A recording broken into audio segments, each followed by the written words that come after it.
you feel like maybe when you're having a down year and then an injury happens, how much does that affect your like off the field? Like, do you feel like I always felt like when I wasn't doing well, I felt like I wasn't as good of a husband or as good of a father. Like, I felt like I was like not just letting my teammates down, but also like I was kind of on edge. Do you get into that at all? Like this year or any other times that you've struggled?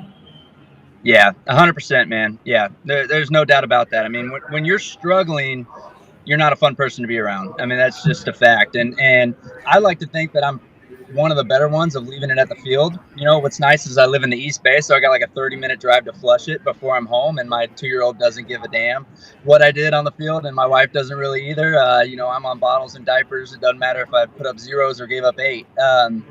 But yeah, you like you said, you're just kind of on edge, and then you throw an injury into it. So I was already, you know, kind of having the mental feelings of like, you know, this is a new team.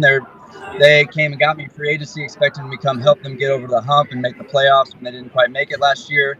And I'm rocking a 7 2 months into the season. Oh, and now I'm hurt, you know, so that kind of stuff weighs on you for sure. So kind of trying to stay positive, saying like, look, I was struggling. I'm going to take this as a mental blow and a physical blow to get right. And I got time because I'm on the IL to get my shit together and get my stuff zoned in. So when I'm, you know, I got a bullpen today and some others moving forward where, you know, I can work on some stuff. And that way, when I'm back healthy and facing hitters, I'm in a better spot than where I was before, and hopefully can get guys out at a better clip than I was. So trying to stay positive right now. Now, if I come back and I suck right off the bat, I might be on the edge again. So we'll see when we get there.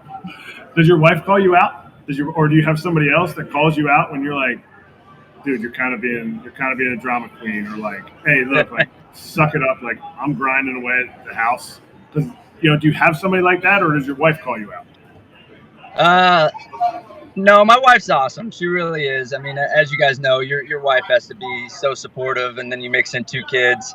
I mean, they're just the ultimate grinders. Where she will take no crap is like the 4 a.m. feeding, you know, where it's like, no, you're on the IL. You don't have anything going on tomorrow besides some ultrasounds and massages. You can do this feeding. So she'll call me out on that one.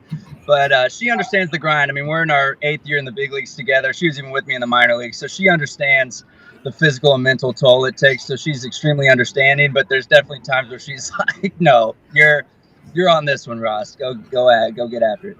That's good. That's good. Calling you out Yeah. isn't a bad thing. Like when you get called out, like you're like, oh yeah, you're right. You're right. I appreciate you. Like that's Oh, true. 100%.